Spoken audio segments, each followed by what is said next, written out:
False covenant isn't always just heartbreak. Sometimes the cost is years of your life being spent trying to maintain something that requires you to become smaller.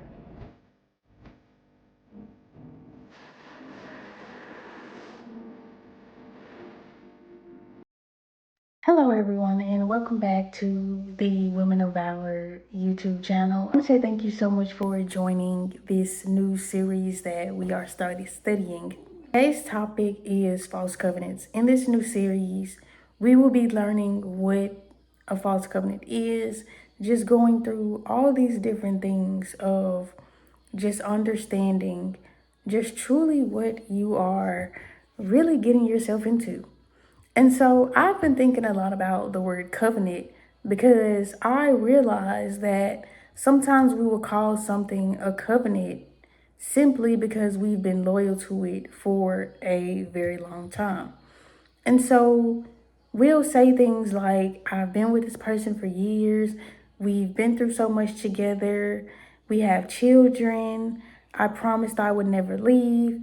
I know what this could become. And because we've attached so much meaning, history, sacrifice, and hope to the relationship, we genuinely start believing that walking away from it would mean that we failed. But the thing is that longevity does not automatically mean that something is healthy for you. History does not automatically mean that something is covenant. And sacrifice does not automatically mean God told you to continue sacrificing. Sometimes what we call covenant is actually an attachment that we have given covenant level loyalty to, which is there is a difference. And that's what I wanted to talk about with you guys today. A relationship can look committed because there is history, sacrifice, loyalty, sex, children, promises, or spiritual language. And we all know what it looks like to look committed. You're calling each other boyfriend and girlfriend. You're going on trips, having children. You're sleeping in the same bed together. You're doing all of these things together. But history does not automatically make something covenant. A false covenant is when you start treating an attachment like something you are spiritually or emotionally obligated to preserve. But even when the fruit keeps showing you otherwise, and when I say the fruit keeps showing you otherwise, this person isn't trying to better your life. This person isn't trying to help you become a better person. This person is not even trying to become a better person themselves. And I think that's where a lot of us get stuck at, because once we have called something my relationship, my marriage, my family, my best friend, the person that God sent me, which is the one that I used to say all the time, we can become afraid to question, does it match the title that we gave it? Because a lot of times, sometimes we are more loyal to the title than we are honest about the fruit. And so if you're not honest about what you're seeing, then it can become so dangerous, because now what you're doing is you're avoiding all of the questions that you need to ask. The questions, what is this relationship constantly producing? You're asking, how do I keep this relationship alive? Those are two completely different questions. And we know they are. But because we have a relationship with history, we don't realize that it's dysfunctional. You can love somebody and still recognize that the relationship is destroying your peace. You can have children with someone and still recognize that having children together does not automatically make the romantic relationship healthy. You can even have prayed about somebody and still eventually have to receive information that you did not originally pray for, because we can pray a relationship up and down. We can pray that, God, please change this person. God, I know that you see he is trying. God, I know that you see what he's saying that he wants. Sometimes you become so attached to that idea that I made a commitment. You stop asking, what am I actually committed to? Are you committed to love, or are you committed to dysfunction? Are you committed to truth, or are you committed to keeping the appearance of the relationship alive? And that is a huge one. That image of trying to keep the relationship alive, that is a huge one, especially if you have posted them on your social media account, you've got married to this person, you have property with this person, you are doing a lot. And so the hardest thing to admit is that you may have given covenant level loyalty to something that never had covenant level capacity. And that is something so scary to a lot of people. It was scary to me at one point, but I had to realize I got stuck. And so that takes me into my next point, which is, how do we get stuck in false covenants? We don't usually wake up one morning and say, I would like to lose myself in this relationship. Do you know how crazy that sounds? It happens very slowly. We start saying, I just need to understand him. Maybe if I explain it differently, he'll get it. Well, I maybe just need to wait. I feel guilty for setting that boundary. I invested too much to leave. And the one that we use the most is, maybe God wants me to keep fighting. When I tell you, sometimes you can become so delusional to your own self, it is crazy. And slowly you become responsible for maintaining something that you were never supposed to carry by yourself. That is one of the biggest traps. I promise you it is. Because eventually, one person is doing the work of two. You're the one initiating the conversations, researching solutions, forgiving, waiting, explaining, encouraging. You are praying the house down daily because you're hoping that this relationship will change. You're constantly fixing, you're constantly carrying the emotional weight. And because you love this person, you start telling yourself, this is just what love requires. My grandma did it for 60 years. I can do it too. But sometimes love isn't requiring something from you. Sometimes that's dysfunction teaching you to overfunction. And then, just like how I said earlier, we'll add God into it. And so that's where it gets even more complicated. Because instead of simply saying, I don't want to let this relationship go, we'll start saying, maybe God is telling me to wait. And maybe he truly is telling you to wait.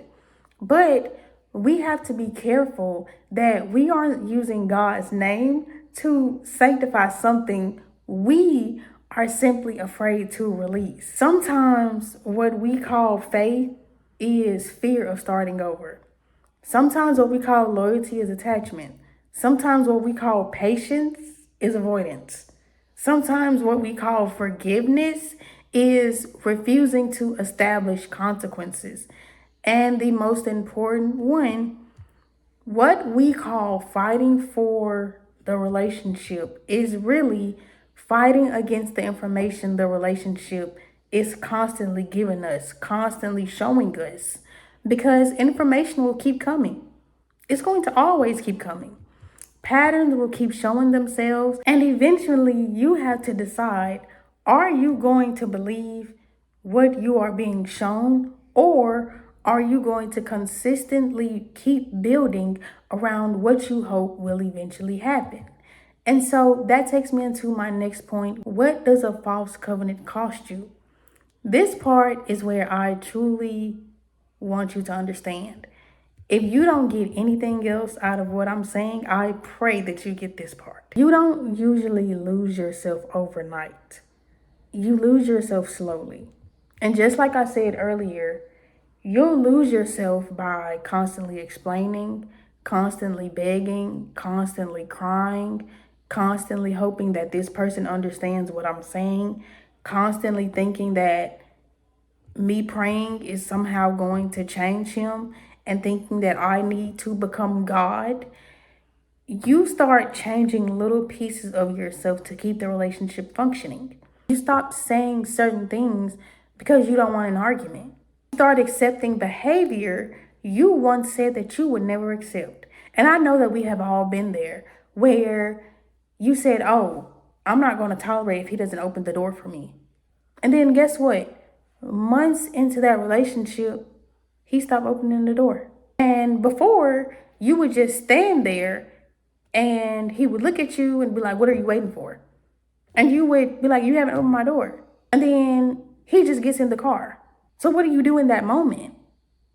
He showed you. So what are you going to do? You start accepting behavior you once said you never would accept. You start carrying responsibilities because if you don't do them, nobody will. You start explaining if somebody else's behavior to yourself. You start really talking to yourself because you're like, wait, did he really just get in this car and not open this door? So then you really start to question, you start questioning everything. And then you have to call someone. You have to call your friend. You'll be like, hey girl, this man didn't open my door. I literally stood here and I waited for him to get into the car and open my door. Because even though he got in the car, you probably were standing there waiting. Maybe he would just open it from the inside. No. You start explaining it to your family. You call your mom and you're telling her everything that's going on and she's telling you what she sees. You start explaining it to God and you start saying, God, I need your help. God, I don't understand this. But the thing is, he's showing you. And eventually, you'll look up and realize, I've been protecting this relationship more than I have been protecting myself. And that is when the relationships become dangerous to your identity. Because now, the goal isn't, are we healthy? The goal becomes, can I keep us together? You see how that sounds? It's not, are we healthy? It becomes, can I keep us together? It becomes, okay, let me not say anything. It becomes, okay, let me just swallow my hurt. It becomes, okay, let me just clean up the house while he goes and do everything else. Let me take care of the children while he's out doing whatever. It becomes all of these different things. And those are not the same things. Sometimes we are so afraid of losing the relationship that we don't realize how much of ourselves we are losing to maintain it. Let me give you some things that you're losing because it's a lot. And when I realized that I was losing all of these things and God helped me get to where I am now, it made me realize I don't ever want to put myself into that type of situation again. You are losing your peace, your confidence, your finances, your time, your identity, your relationship with God. Sometimes it's even the way you parent. It's the way you even show up for yourself, the way you dream about your future. Everything starts revolving around how are they feeling? Are they leaving? Are they mad? Are they coming home? What do they need? Do you see how it becomes so much about this other person? And somewhere inside of that, you disappear. That's why the cost of a false covenant isn't always just heartbreak. Sometimes the cost is years of your life being spent trying to maintain something that requires you to become smaller. When you really look at your relationship and you realize how small you became, it can make walking away hurt. And we don't talk enough about that because sometimes walking away hurts, but staying can hurt even worse. Oh, it can hurt even worse. And so, revelation of all of this is that commitment without fruit is not automatically covenant. Just because you have been loyal to something doesn't mean that you're obligated to keep giving it the same access forever. And just because something once held meaning does not mean that it still has permission to destroy you. And I think sometimes we get so focused on, but I made a promise. I made a promise to keep this relationship. I made a promise to myself to not allow my kids to see me by myself. I made a promise to not be a single mom. I made a promise to not break my marriage vows. That we never stop to ask, what is this producing? Because the fruit matter. Oh, it matters. If a relationship is consistently producing fear, confusion, instability, disrespect, lying, deception, exhaustion, you have to start being honest with yourself. You have to start acknowledging that information. That doesn't mean that every difficult season requires you to leave. Healthy relationships go through hard seasons as well. They do. There is a difference between a difficult season and a destructive pattern. Seasons change. We have 4 seasons: summer, winter, spring, fall. That's 4 seasons. A pattern is something that can constantly be repeated. Constantly. The 4 seasons, they're constantly changing. Right now, we are in the dead smack middle of summer. What's the next season? Fall. The seasons change. It goes to the next one. It's constantly changing. A pattern, a cycle, you're constantly going. And so sometimes the things that God is asking you to do isn't fight harder to preserve the relationship. Sometimes He may be exposing something that you've been trying not to see. And because we call it a covenant, we feel even guilty for considering releasing it. Some of us aren't asking God to restore something He may actually be exposing.